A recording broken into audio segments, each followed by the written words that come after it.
Welcome to the You Heard podcast with your hosts, Ben, Joe, and CP. We're here to cover everything related to Miami Hurricanes football, from hot topics to pre- and post-game analysis. All right, we'll talk about it at the end. We'll talk about it. No, let's talk about that right now because you completely flipped it on me now. I hate him for knowing this, bro. This man knew the brand, dog. Okay, I don't appreciate that. I'm saying, like, I don't appreciate. What did you say? What are we talking about, son? Get into our topic. I feel keeping it a buck. You heard?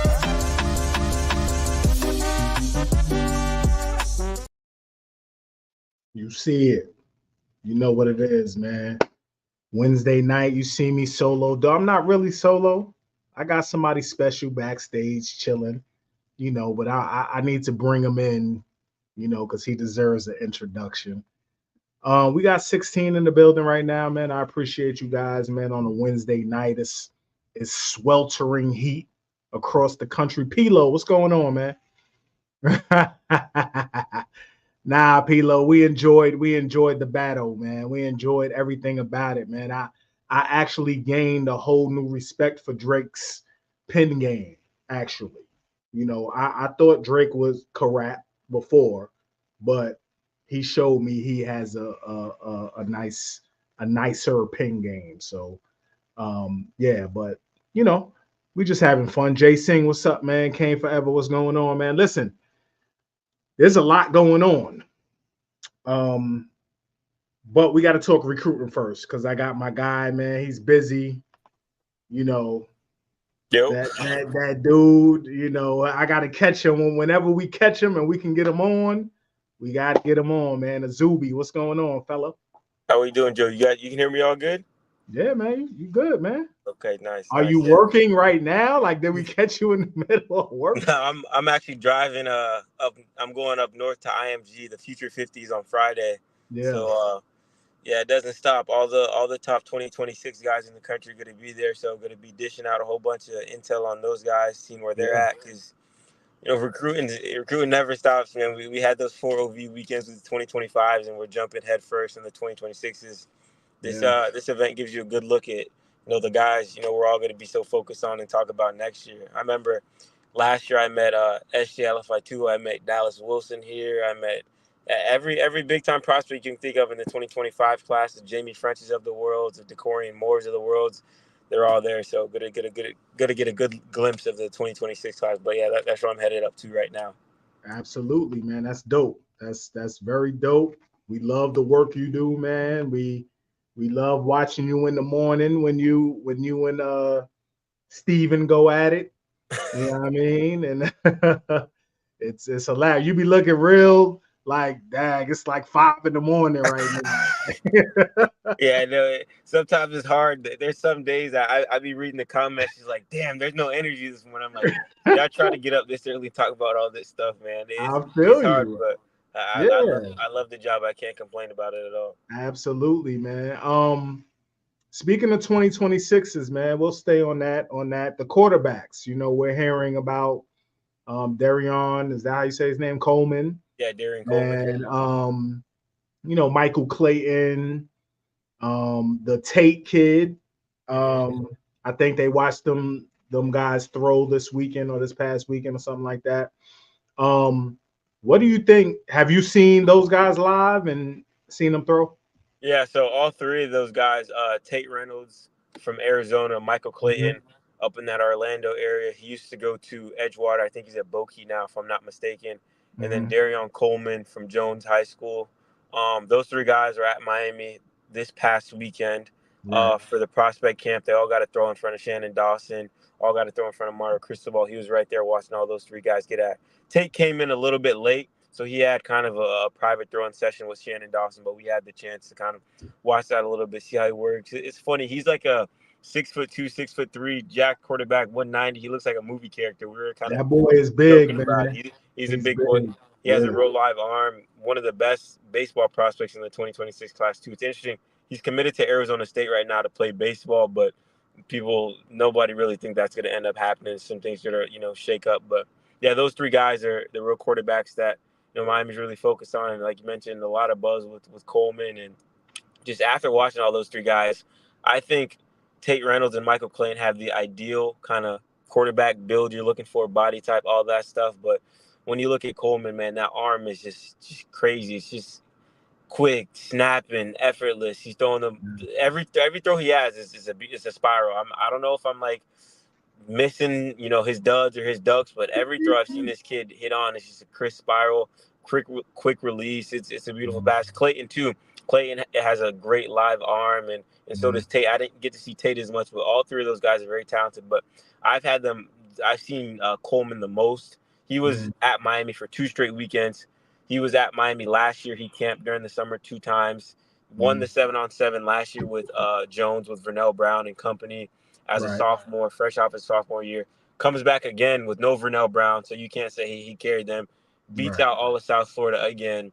Kid's a competitor. Kid is he has that it factor. You talk to people around him. You talk to his family. You talk to coaches that coach around him, coaches that coaches against him, and they just said the hard over physical thing is a real thing with him because he might be, obviously everyone's saying, oh, he's too small, this, too small, that. The kid is 16, 15 years old. He's a sophomore in high school. It's 2 more years of high school to go. He's going to grow. He's going to physically grow into his body, but he has that heart. He has that mindset. He has those leadership traits that people look for. And the buzz is in his name right now. A few people have, predicted him to go to Miami over those other 2 quarterbacks who are also great quarterbacks. But I'm sold on Coleman. I've seen him twice. I've known the kid since he was a freshman in high school. I wrote a story about him his freshman year. He's always wanted to be at Miami. He's always wanted to come to Miami. Obviously, the offer came in really, really late. It didn't affect him. He wants it. So we're just gonna see where the dominoes fall. A lot of 2026 quarterbacks coming off the board. Miami's looking for their guy. They've had a few guys on campus, so we'll have to wait and see where things fall. Don't want to get too long-winded, but just been involved with that quarterback situation that it's really exciting. I'm excited to see what happens in the next week or so with the Hurricanes. Yeah, that's what's up, man. Yeah, I watched. There was some video out of Tate throwing and Darion throwing. I don't think I saw Michael Clayton throwing, but I did see Coleman and Reynolds throwing, man. And like you mentioned, Coleman's effort, his throwing motion is just smooth. It looks just effortless. The ball coming out of his hands, it looks effortless. He is a small dude, though. And like you said, he's about 15. He probably 15, 16 years old. Yeah. So yeah, obviously he's gonna grow. His body's gonna mature, and by all accounts, he's very mature mentally already. So yeah. So 25, man. We saw a couple of receivers today go off the board, right? Tyler Williams to Georgia, and Joshua Moore, man. That hurt me so much, to Florida. Right.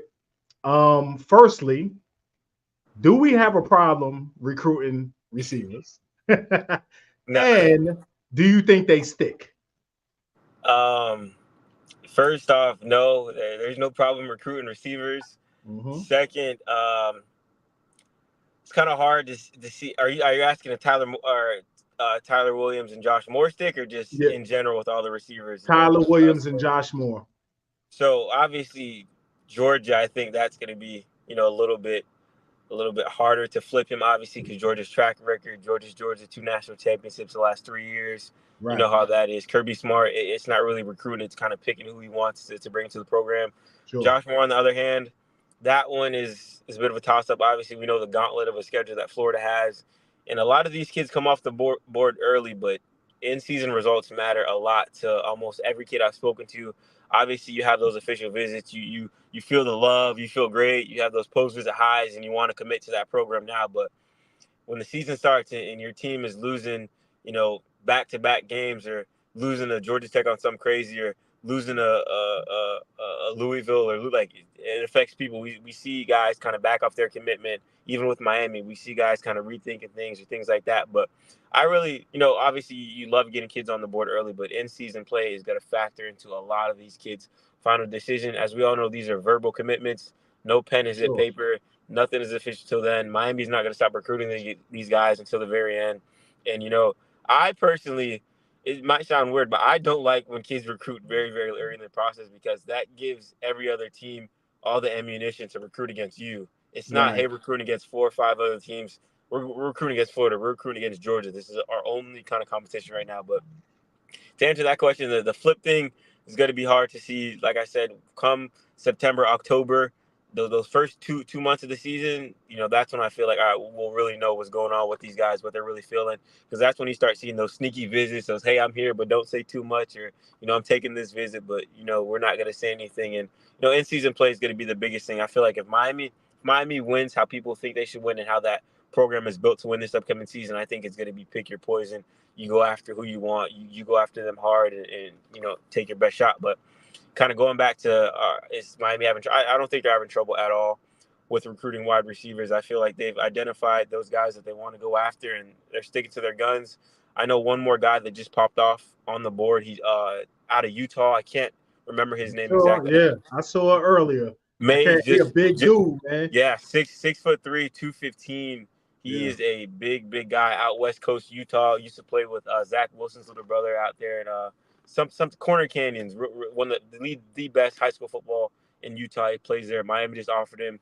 I'm gonna speak with him in about an hour, 2 hours from now, kind of see where his head's at. I wish we could have had this conversation, after I spoke with him to give you a little bit more intel on that situation. But kind of just from what we know, was committed to Ole Miss for some while, decommitted, and Miami wasted no time kind of saying, extended an offer saying, hey, what's it going to look like? So I had the chance to speak with him. But, there's still the guys on the board, Dallas Wilson, who's at the top, if not, 1A, 1B, 1C with Vernell Brown and Jamie French and those guys in the mix still. I think that Dallas Wilson needs to come down to in-season play. And obviously Oregon's going to be a tough team to flip him from. But, Coach Cooney, Coach Beard, and that whole receiver staff is all in on him. He's a guy that I said I met at the Future 50, last year when he first committed to Oregon. And, I asked him about Miami. Kid had a smile from, ear to ear saying that it's the funniest staff ever. And, getting him on campus is really hard. And Miami's done it twice this year. Kid's like a unicorn. You never know when he's going to pop up or what's it going to be like. But they're still in the mix with him. Jamie French, obviously. That's a bit, crazy right now. But they're still in the thick of things with him. They're not going to stop till signing day. Vernell Brown, a lot of people are predicting him to go to Florida. I can see that. Obviously, his dad played there. His sister run tracks there. His dad's dad played there. It's a ton of connections there. That's a family thing there. He lived in Gainesville his entire life, but they're going to still keep fighting there. I just really think in the back of my mind, if Miami can win how we expect them to, if this offense looks good and all that stuff, it's going to be hard to say no to these guys. You got your quarterback, Luke Nickel, Elite 11 guy, very sociable, very active, recruiting guys. That's what you want to see from your quarterback. He's in these guys' ears. He's telling these guys, hey, let's start something special. If it looks the part, I think it's going to be a lot easier when it comes to recruiting these wide receivers. That's easy to say, but they're going to have to do it after investing so much in this, team and in the portal in high school. You got your first 2 classes going, the ball's rolling. So I'm not. Well, if there's one position I'm not going to be worried about, it's wide receivers when Kevin Beard's kind of leading that charge and the rest of those guys. Yeah, especially with the season, like you mentioned, man. If the season goes how it's supposed to go, then we can expect a lot of big names in the class. And one more thing I want to add to that is just being around those guys down there and talking to people that are really, really close to recruiting situation, things like that. It's like you see with Coach Kevin Beard. I'll give you an example. With him coming in, you see a lot of programs like I gotta wait till my guys are in. Just wait till I bring in my guys. Coach KB's first year, he didn't recruit Xavier Estrepo. He didn't recruit Jacoby George. Estrepo pops off for 1,000. So the results. George almost hits 1,000 as well.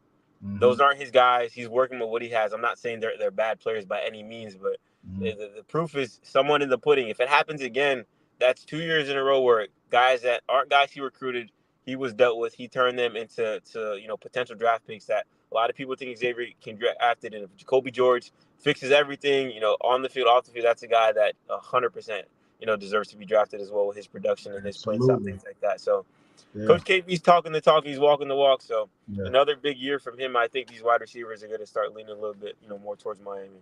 Absolutely. And I have to think that they're looking at the depth and the opportunity to play. I mean, you could have 3 receivers. Obviously, X is leaving.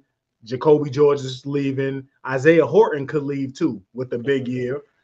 So that opens up playing time, potential playing time for these receivers, man. We got a question for you, Azubi, real quick from Anthony. Azubi, hypothetically, if we end up losing Luke Nickel to Georgia with them flipping him later in the season, is there a backup plan for 2025? I don't think Right. it happens, but Right now, I'll answer this in kind of two parts. Right now, Georgia has their quarterback, Montgomery. They're locked in on him. And I don't think Georgia's a factor whatsoever with Luke Nickel. I had the chance to speak with him a few times. He said the only two schools that have been consistent in communication with him saying, hey, we want you on campus. We want you to get you around. We want to recruit you. Florida State and South Carolina. Georgia is kind of out of the picture right now. Like I said, they have their quarterback in the 2025 class. And with Luke Nickel, I would have to say something very, very, very, very, very, very, very drastic would have to happen for him to back off his pledge. I think even if Miami, obviously, forbid, I'm not trying to put any bad juju in there, really please don't. struggle this year. Yeah. I still think it's gonna be something drastic to have Luke Nickel flip it. It's not just because his family wants him down in Miami too. Like they're all sold on him. Coach Shannon Dawson identified this kid when he was a 3-star in the 400s and the 500s, and then we see just slowly but surely that stock is just on an upward trajectory, and they love that. They love Shannon Dawson, stuck with his guns, no matter how much hate he got, no matter how much hate Coach Mario Cristobal got. Oh, another 3-star quarterback, and then the kid finishes in the top 10 at the Elite 11 with the best of the best in the country. So they're all in on him. He's all in on Miami. Every time I've spoken to him, I've never even had the thought, hey, I think this kid might flip or this kid's looking elsewhere. He hasn't taken any other visits elsewhere. Georgia, I'm not saying Georgia's not interested in him, but they have their 2025 guy that they're set on. They're locked in with. I think he's locked in with them as well from what I'm hearing and, just talking to people, up in Georgia. But I think to kind of answer that, I don't think Georgia is a threat to flip him. And I don't think it's going to take something drastic to see Luke Nickel back off that commitment. What about you think if Coach Shannon Dawson gets That's another job or something Yeah. like that, that could potentially be And the if thing. that happens, happens, in my opinion, I think that was the drastic thing that would have to happen, in my opinion. Yeah. Coach Shannon Dawson would have to leave. But then when you bring in that new offensive coordinator, he has his quarterback already. So that's just that's a lot of, I'm not gonna say that's a lot of what ifs, but that's like if this happens and this happens. But I feel like the biggest thing, if Coach Shannon Dawson leaves, which I'm not gonna say too much about things that are along the road. Like I said, I could see that as more of a possibility, in my opinion, than us going 5-7. Exactly. Or, again, We're too good, and that. someone tries to make him a head coach. Yeah, facts. Yeah. But I think that'll have to be the drastic thing that happens for him to back up his commitment or lose him in the class. And if that's the case, like I said, it's a whole bunch of what ifs. What if this happens and this would happen, this would happen? But right now, how things stand, I don't see Luke Nickel backing off his pledge without anything like super crazy happening. Okay. Yep. We were going to talk about this next. Mm-hmm. Ewald tomorrow supposed to commit, and we're hearing some Georgia chatter. Salute to my guy Polk. Mm-hmm. What you getting, man? What you? Georgia made some things interesting. He took that OV there. Took that over there this past weekend. He was in Miami the weekend before that. South Florida kid, Miami's been high on him for a very, very, very long time, and they do not want him to leave South Florida. He keeps his cards pretty close to his chest, but I think it's gonna be an interesting one for sure. Let's see. Coach Guidry has made him a priority. Coach Jackson, since he's came down here, has made him a priority. So we'll see how that one goes. But I like where Miami's at right now. Okay. Don't say no more. Say no more, brother. We good. Say no more, man. We good. All right. Yes. All right. Poke, you messed me up, man. I had a flow. I had a rhythm going. Azubi, man. First of all, let's change gears, man. What you driving back there? That look like a I got a Volkswagen. I got a big Volkswagen right now. Big body. I wish I could drop the rooftop. Yeah, the roof. It's hot though. Yeah, it's a little hot right now, but yeah, we got the big body Volkswagen tearing up Florida, going through Florida right now, going up to IMG, like I said earlier on the show. Yes, sir. Yes, sir. All right. There's a couple of D linemen that look like they may be coming off the board soon. Derry Norris Mm-hmm. and Jarquez Carter, Mm-hmm. right? They seem kind of similar. They seem like the three tech D linemen, the quick guys, explosive guys up the field, man.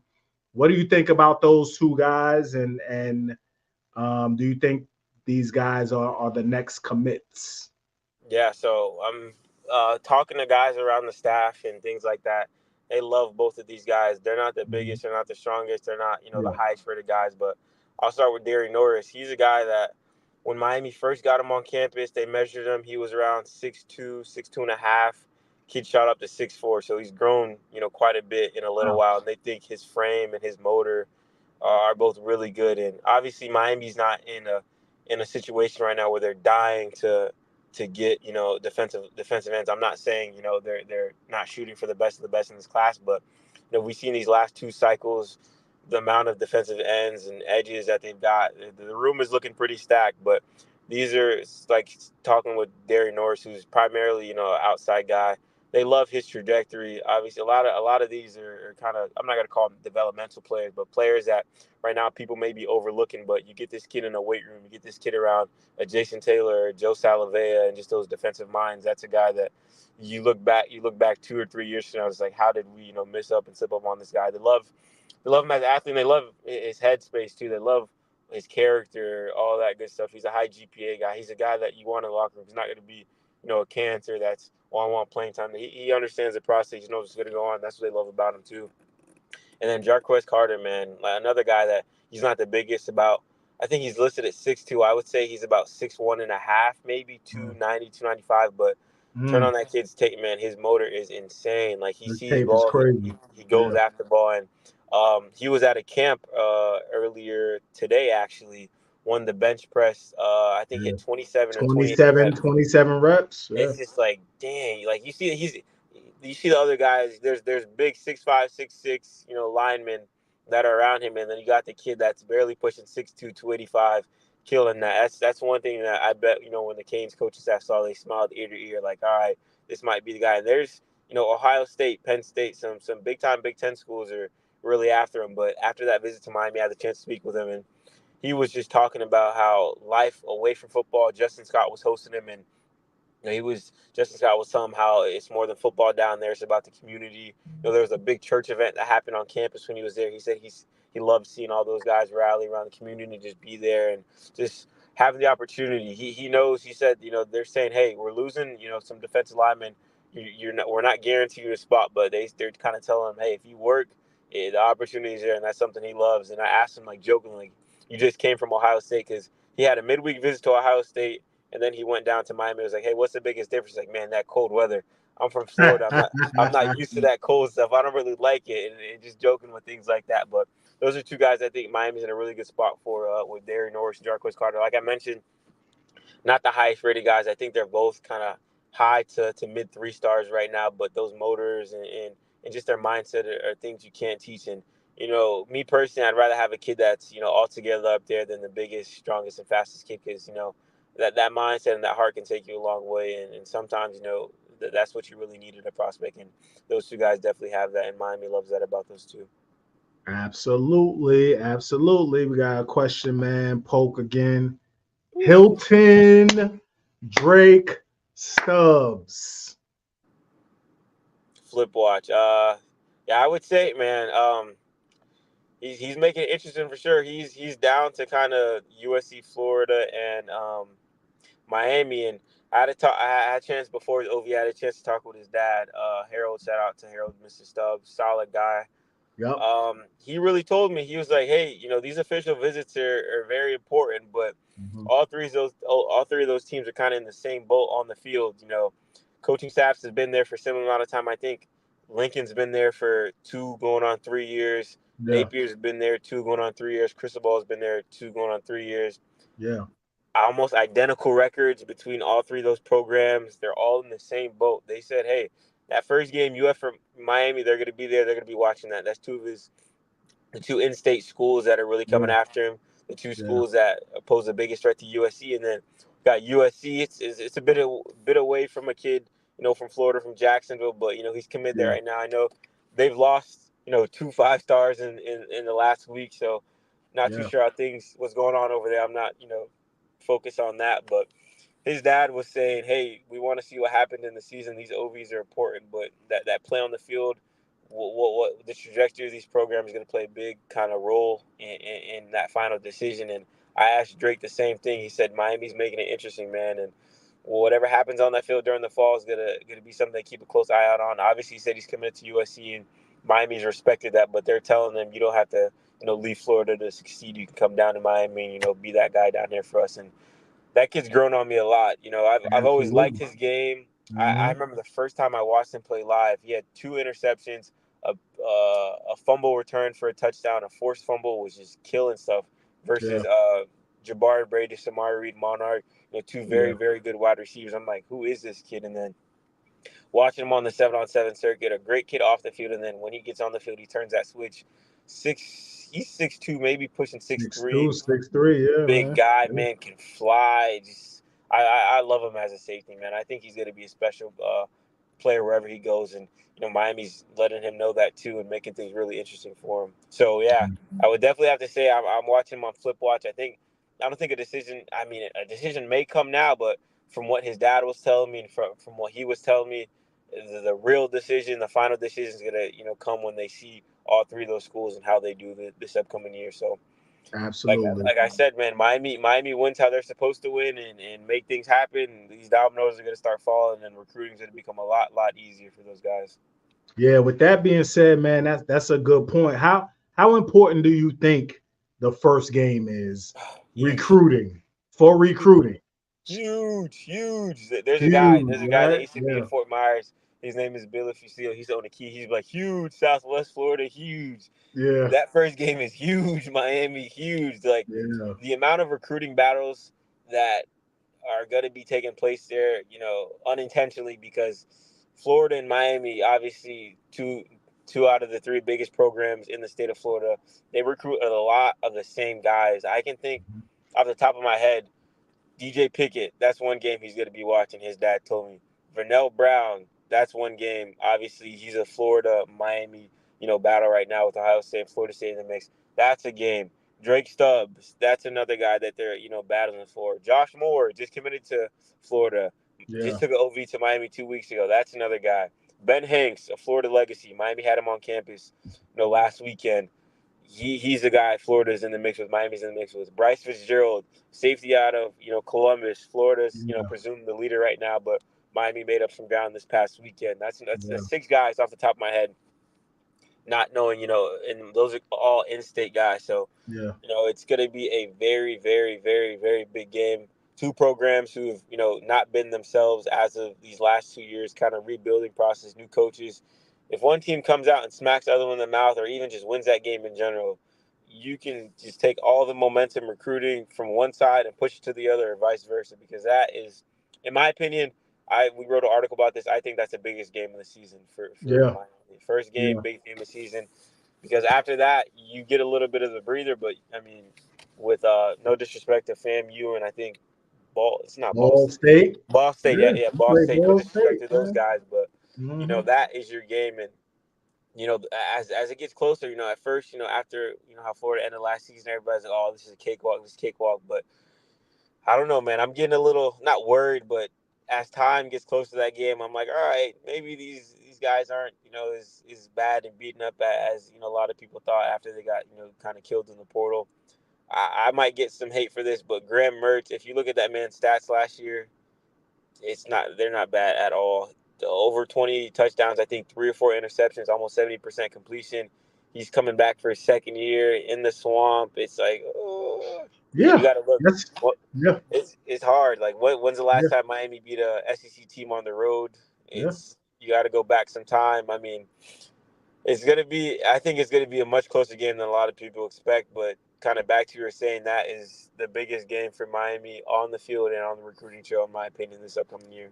Yeah, I mentioned that Sunday, man, that game is not as easy as people are making it out to be, simply because it's the first game, man. Everybody's healthy. Everybody's healthy. Nobody's hurt. Everybody's hype. You You in the haven't seen any swamp, like you tape on these said. guys. Yeah. Yeah. You've had, Napier has had, a year to 8 months to prepare for this game. So yeah, it's gonna be crazy. Let's get a couple questions, man. We'll get you out of here, brother. Juan, what's good, brother? Besides Pickett, who's the best prospect in Florida, in your opinion? Who have you seen that wowed you? And Volkswagens are solid with South Beach hotties. What? Appreciate it, man. Best prospect I've seen in Florida is Vernell Brown for sure. Yeah, Zuby's a receiver though, man. So it's. it's just, but I'm telling you, you watch everybody else and you watch this kid. It's just like, just all around. He just got his 5th start today. Yeah, he did. Yeah, the first time I ever watched this young man play, I say young man like he's not like 5 years younger than me, 6 years younger than me. It was at Miami 7-on-7 camp last year, and you're just watching him kill every DB in South Florida, and obviously South Florida is known for those guys on the outside and those wide receivers, corners. And you get this kid from Orlando Jones, low 4-star guy, not too crazy, just like a regular guy, and then you see him play Miami Central. They throw 5 different DBs on him, cooks every single one of them. It's like, all right, who's this young man? Goes, has a crazy junior year. It's like, all right, he goes from around like 350. He was almost like the 400, number 400 player in the country. Now kid's number 32. Spring comes around, 7-on-7. Kid dominates all of 7-on-7. You just keep watching this kid. It's like, how much better can he get? And it's just like, you speak with the kid, well spoken, comes from a great family. His head's all there. It's just like, overall prospect, I think that's the second best kid. Pickett he's different. 6'4", moves like a gazelle. You can put him in corner. You can put him in free safety. He's special. But off the top of my head right now, my second favorite player in the state of Florida is definitely Vernell Brown.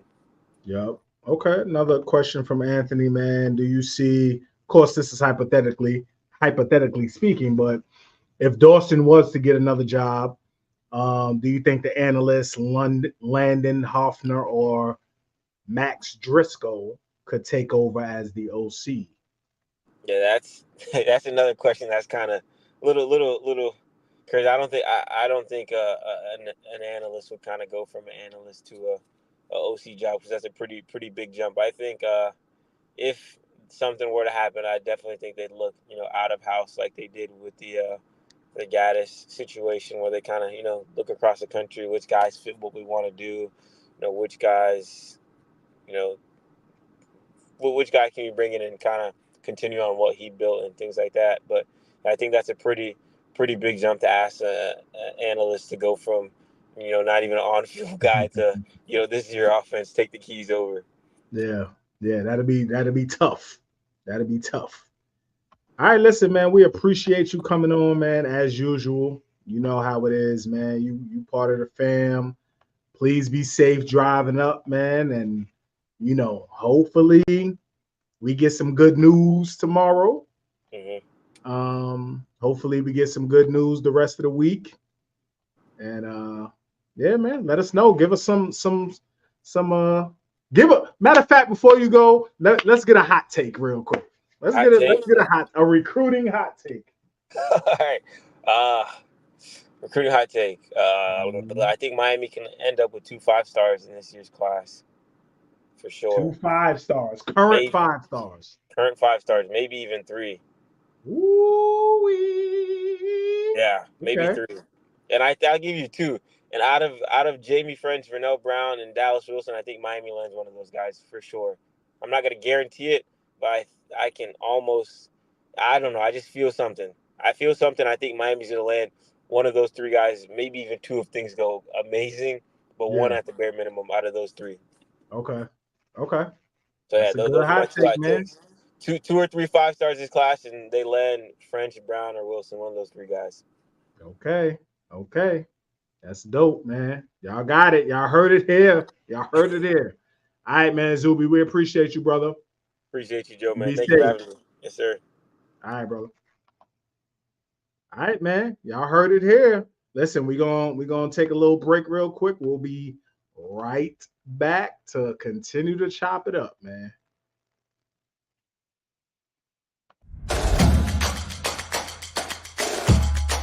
Welcome to Caneswear.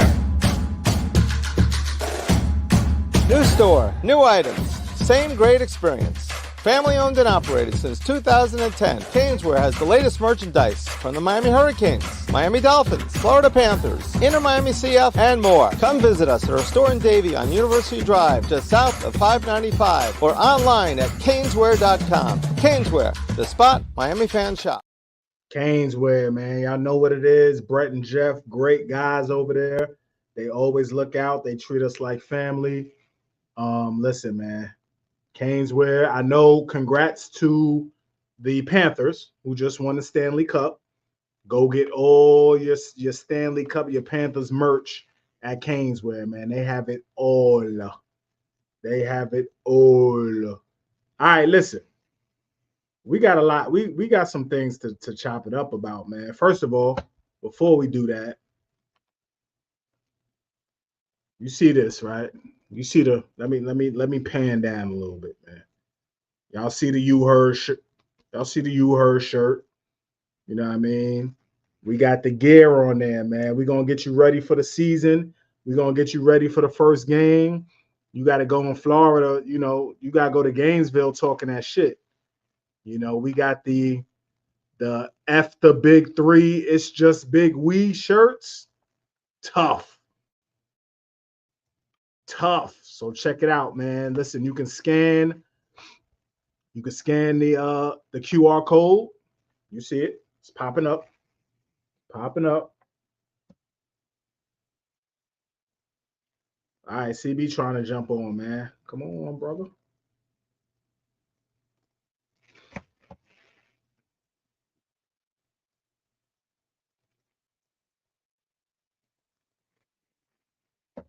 Scan that thing. Listen, Juan, you mentioned it, and I was gonna talk about it, man. The rule changes. Listen, man, what do y'all think about the rule changes? Analysts can now coach. They can be game day coaches. They can basically be on the field now. So, guy like Ed Patta, guy like Pop Cooney, you know, those guys can now coach. You know, so do you guys think it's, you know, over coaching? Because I'm not gonna lie, I kind of don't like too many coaches on the field. Like, I don't think that's really a good idea all the time. Of course, there are times as a player where you vibe with a certain coach. Like if Coach Cooney is on the field, man, and you're a receiver and you're having a tough game, Coach Cooney may be the one to calm you down. He may be able to speak your language or whatever. So I think it's good in that aspect. But we needed this 2 years. Right. Absolutely, CB. Definitely. But I think we could benefit from it. I think we can now get more people married. Let me see. Star, we can now get more people in Mario's there. What do you mean by that? Like, as far as game day help? Let me send this link to CB so he could jump on.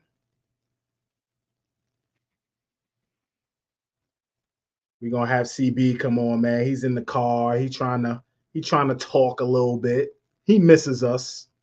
That's what it is. CB ain't been on in I don't even remember what CB looked like right now. He probably gained weight. He's probably, you know what I mean, about 215 right now. He probably gained. I'm sending it to you, CB. You should have it. Yeah, I think it can be a good thing. I think there's both sides to it. I'm not opposed to it by any means. I think having a different voice on the field, I think can be a good thing. Like certain people need that. Some players are self-motivated. They don't need that, man. They just need to hear it and need to go. But I know as a player, man, sometimes you're just having a rough game or you're having a rough quarter. You've had a couple drops, you've missed a couple of blocks, and there's a certain coach that helps you get out of that funk. If Coach Pata is on the field, he can now, come up to you on the sideline or whatever and help you out a little bit, man. So I think it could work out. Hold on, let me bring in CB. See, I told you he looked totally like his hair is down to his waist now. You know what I mean? Oh, wait, hold on. Before we say anything here, let's start with the fact that you said I was 215. This dude trying to fill the sleeves. You know what I mean? Trying to get big, eating snacks and you know what I mean? Doing curls. Got Biggie on there, Biggie rap snacks. What's going on, brother? Oh man, I miss you heard. I miss Joe making fun of my snacks. You on your way home? Yeah, on the goddamn podcast. Yeah, I'm on my way home. Okay. Got off a little bit late today because we had this job for this plant, so I had to wait for this goddamn plant dude to show up. Okay, that's what's up. So what do you think of the new rule, man? Do you like it? What are your thoughts on it, man? I'm iffy on it. Yeah. Really, you said the one thing I haven't heard anybody say, and it was my first thought. Are there too many cooks in the kitchen now? Oh yeah, man, that's crazy. You know what I'm saying? Like an analyst can always, and I don't mean it disrespectfully, but a position coach can check an analyst like, hold on, bro. Watch out now. I'm saying what I'm saying. You need to take a step back. But if they're essentially just regular on the field coaches now, is that too many position coaches? You know what I'm saying? Like, can that create division inside of a room now? I'm not a KB guy. I'm a Cooney guy. Like, you know what I'm saying? Right. Where I do like it is guys like we got so many guys on the roster that are analysts that are really good coaches. Like, it's only a matter of time before Potter was going to get a job. Just being an O-line coach, and Bain was going to get a job. It's so like I see the positives and the negatives. Like, it would have really helped us when we had like DVD, with how much he still meant to the staff. I think guys like Pop Cooney, guys like Potter, guys like Bain, I think it's going to be awesome for them. I mean, you even saw they had to do some restructuring. Was it that last year? But the off season before that, so that they can keep Woodhill on the staff and field. So, something Speaking of hair, hold on. Speaking of hair, what's up? You know what I mean? Speaking of hair, I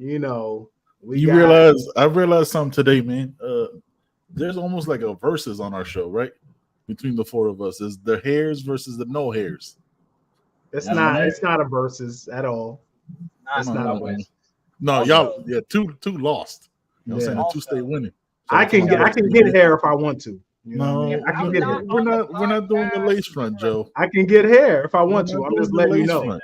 I can get hair if I really want to. No, you could buy it right now if you want. No, to. I can grow. I can get on some hems. You know what I mean? Right, yeah. No, you could do some Nick Wright type stuff. You know what I mean? You can definitely do that. If I need to. Yeah, definitely. I just want to say something.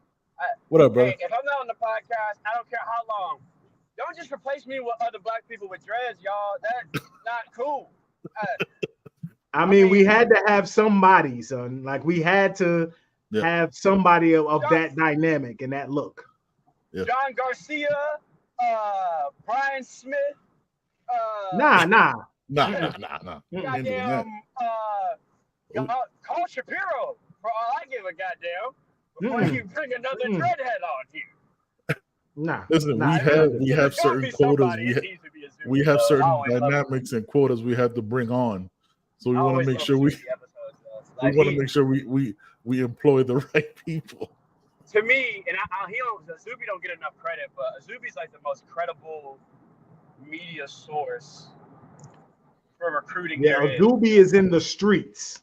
Yeah. Like he's And in. he don't say Yeah. shit to say shit. Like, Yeah, he in the streets. and he'll tell you if he's saying something that's his opinion. Like, now the kid ain't say this. Yeah. You know what I'm saying? He gonna say that rather than trying to be first. Like bro, Zuby knows shit where he can be first all the time, and he's never first. Yep. So that tells me everything you need to know about him. Ben, real quick, what do you think of the rule, man? The analysts able to coach rule. Oh, I'm a big fan of it, man. I mean, we got to meet a lot of the analysts when we were, you knew them already, Joe, but we got to meet a lot of the analysts when we went to the building, and like that's their life. That's what they love to do.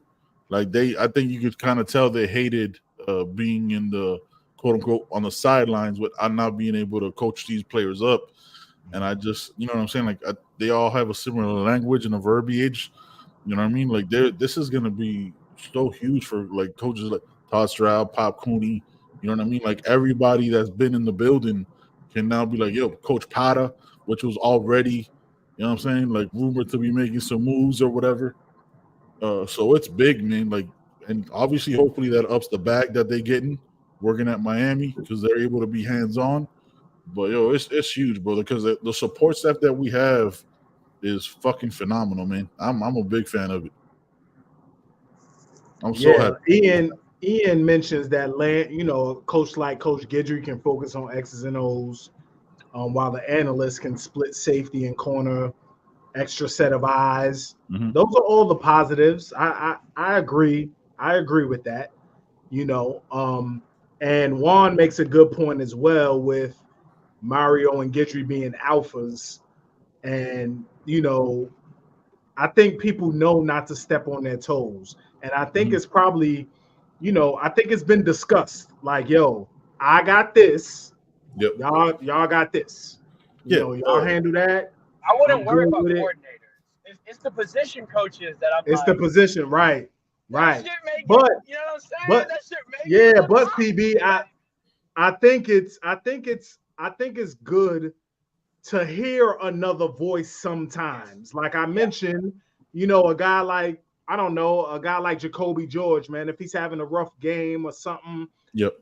Cooney, could bring him to the side, like, yo, relax, fam. Blah blah blah. It's not that KB can't, but KB is probably bigger picture.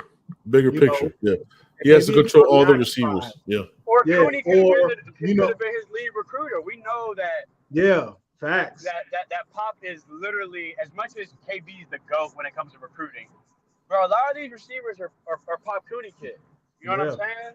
Yeah. So maybe, like Joe's saying, maybe it's not even a sense of KB's too busy or don't relate. Maybe it's just, I've known this dude since I was 15. You know what I'm saying? I make you feel more comfortable on game day being like, man, coach. So I like that. I do like that. Also, if you having multiple issues mid-game, you can easily say, all right, KB, you still focus on the game plan, on the script, but Pop, you need to get with the quarterbacks and figure out why the receivers and the timing is bad right now. KB don't got time for that. But we not hitting these goddamn slants, and we need to figure that shit out now. Yeah. And now you can split up time. You can literally split up time now. Yeah. I wouldn't worry about the coordinators at all, bro. Ain't no analyst coordinator. Ain't nobody. ain't no relationship like that. Yeah. Ain't no analyst head coach. Like I think we good with the coordinators, and I don't think there's any beef in the room. I think a couple years ago, that would have been different. Guy and DVD. I don't know how that shit would have worked. I ain't gonna hold you. I don't know how that would have worked. There's not too many egos in the building right now. I think the way the staff is now, bro, they work so well off of each other. How many times do we see Guidry or D Nick too far on the West Coast, so Dawson and Cooney go see the linebacker for him, or they go see the DB for him, or we see D Nick going to Sumner to see the receivers because KB this staff they fuck with each other tough. Yeah. So I think it'll just. I don't think we're gonna have those kind of problems. I think those people they're just not here anymore. No disrespect, man. But the dudes that butted heads, I don't think we have that in Hey yo, y'all see the merch code? Y'all see the QR code, man? Grab your phones, get that merch, man. Take a picture, write it down, draw a picture. I don't give a fuck. Just get the code, man. You know what I mean? Hey, I know sometimes Joe dates it, so if y'all draw a picture of it, it's not gonna help you. It may, it may. I think we try to have Juan Manuel. I think we try to have white shirt versions of all the merch. We got white. We got light colors. We got summer colors. Yeah, we do a little bit of cream. You know what I'm saying? We do a little cream. I had the cream on Sunday. Cream on Sunday, man. And somebody just copped it. So salute to the person who just copped the cream. The cream. Yeah, that cream is tough. Yeah, we try to line it up, man. This summer's way too hot, bro. Like it's stupid. It's ridiculous. All right, so look, speaking of coaches, who are two you could see getting a head coach in 2 or 3 years, head coaching job in 2 or 3 years? Both the coordinators. Yeah, I could see that. I could see both the coordinators. I really don't. I don't know Coach Guidry, but I don't think he wants a head coaching job. I think some people are kind of content with being a coordinator. I don't know if he wants. I think for the right position, though. I think it's going to be. I think he's that guy that like just wants that specific job that he's always had in his mind, and he won't take any other job other than that one. Yeah, I think Guidry's a small school head coach. Yeah, I think D Nick could be a head coach. I was gonna say D Nick and Dawson just because if an offensive coordinator does decent, he's getting a head coaching job in today's landscape. Yeah. You don't got to be badass. You just got to be decent as an OC, and you're gonna get a head coaching job. It is what it is. Yeah. I can see Jason Taylor as well. I can see D Nick. Yeah, but not at the college level. I don't see him at the college level as a head coach. I can see him in the league. In the league as a head coach. I can see D Nick. Yeah, I see him in the league as a head coach. Yeah. I think D Nick is 100% going to be a head coach. I question how long we were going to be able to keep him as a linebacker coach. They had to give him a little razzle dazzle to keep him. I don't know how long we're going to be able to keep him as a linebacker coach. He's a great recruiter, X's and O's, and he's a motivation guy. Like, bro, he screams head coach. Yeah, definitely. I'm with you on Anthony saying, what I'm thinking about when it comes to this rule is I think during the season, Dawson might be teaching the two guys he brought with him day-to-day play calling and the playbook. Yeah, I think that happens regardless. I don't think the rule needed to be that for them to learn and be taught, how to be an OC, how to call plays, the playbook and everything. I think they do that now. And let's keep it a buck, man. These colleges do what they want to do. These rules are just rule. It's just some shit to implement. They've been doing it. Like, come on, son. Nick Saban, you know how he been doing. Yep. You know what I mean? Facts. He's had analysts.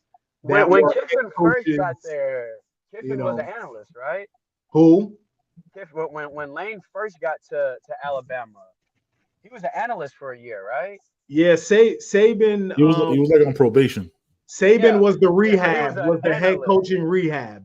Yeah, Saban he did it for Sarkisian too. Sarkisian too. Yep. Yeah.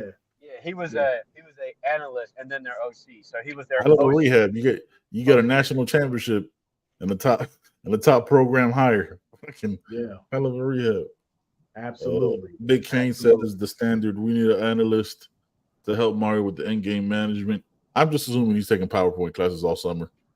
I don't even need to be an analyst, bro. Every coach has a get back guy. Has that guy on the staff. A get back guy on every fucking staff. Yeah. You got that guy. Mm-hmm. Whether or not Mario listens to him is a whole nother conversation. And that's what people got to understand. Mario could do what he wants to do, man. Yeah. So Cristobal can do what he want to do. I promise you, Nicky Saban didn't take the time out every time that dude told him to. Yeah. I promise 100%. you he didn't. I promise you that dude didn't even talk to Saban in the fourth quarter. That dude was probably so nervous. But every nobody tell Nicky. We already have nobody that tell Tricky like Nicky anything. Said, we disrespectfully call that coach on every staff the get back guy. But that's the guy that constantly tells the coach about situations in the game and time and how many timeouts you have and how many timeouts they got. all that shit. We got that dude on the. Am I wrong or is that Dennis on game day? I don't be Nah, seeing Dennis. that. Well, he's a little dude, but I don't be seeing it. I feel like it's Who's that big strength strong? and conditioning coach. I feel Yeah, like the it's strength and conditioning coach. Because he kind of low key be running practice. Like he like, you know what I'm saying? Like not running practice, but like, he's the one that blow the whistle. You know what I'm saying? Like Mario be supervising everything, but yeah. And he's next to Coach Cristobal on the sideline, man. That big black. Who's the big black dude that, you know what I'm saying? That's all. Yeah, light skinned dude with the beard, man. He light skinned dude with the big beard. Yeah. He be out there. I think he could do it. I think he could do it. Like, you're not gonna take this time out? All right, let me hand you up real quick, brother. What you thinking about? You know what I'm saying? Man. It's crazy. Yeah.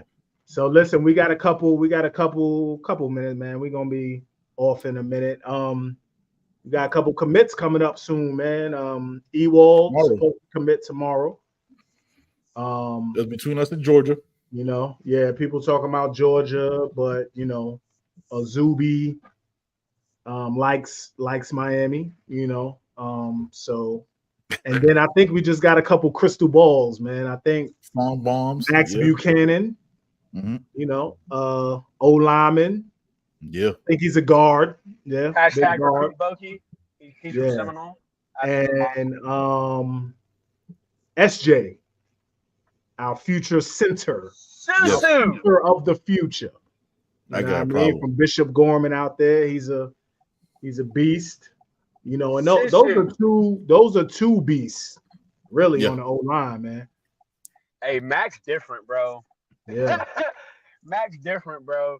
Max was out there in the winter, no shirt at a rivals camp. That boy different, bro. Max Hilton. He cool. He got that old school Kane in him, bro. Like he'd have been rapping in the goddamn hotel room with Olsen and all them. Like that shit crazy, yeah. Yeah, he with the shit. He cool. Yeah. Facts. And got a question here before we bounce. Yeah. There's a question about the coaching staff. Is Travis Jackson just coaching the cornerbacks, or is he coaching the whole defensive backfield? Just the corners. Coach Guidry was a former safety and a really strong, solid safety in his time. So he coaches the safeties. Coach Travis Jackson coaches the defense, the corners specifically. Yep. And he's nice with it. Former corner. He was nice at LSU. Yeah, man. You know, so he knows what he's doing. Guidry also brought in that other analyst. I'm sorry, I don't know his name. He's got lost. Yeah, I can't remember his name. I know who you're talking about, though. I know who you're talking about. I can't remember his name. We also need to do a better job of putting these analysts out there. Like, we need to know more of their names. Like, we know the Hippolytes, the Padas, you know what I'm saying, the Coonies, but we need to know like that. I didn't hear anything you said. He didn't want nobody to hire him.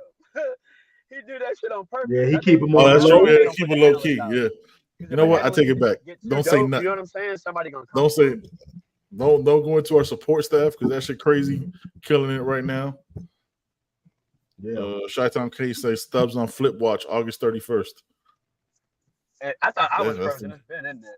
Could be not. Who's to say? You know what I mean? Don't say.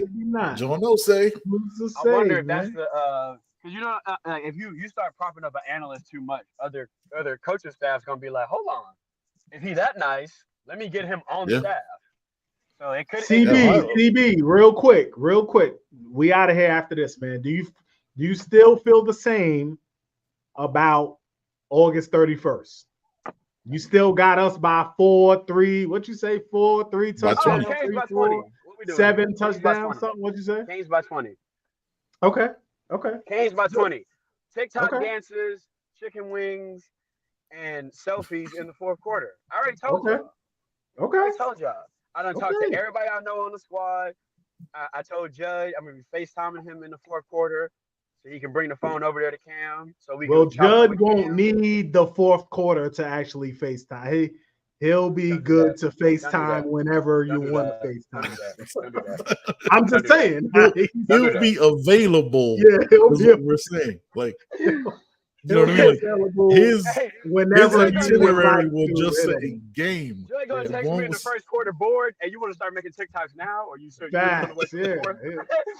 He'll come out the tunnel, and he'll be showing you how it looks. Hey, look, man, this is what it's like to run through the smoke. They not like that. us TikToks in the fourth quarter. Okay. Canes by 20. Right. Okay. Yeah. So Canes by 20 late. Like, is it going to be close early and then we pull away in the fourth, the third? Cam in the fourth quarter. Okay. I'm gonna put it on when they come back from the fourth quarter. Cam gonna be they not like he gonna be on the sideline.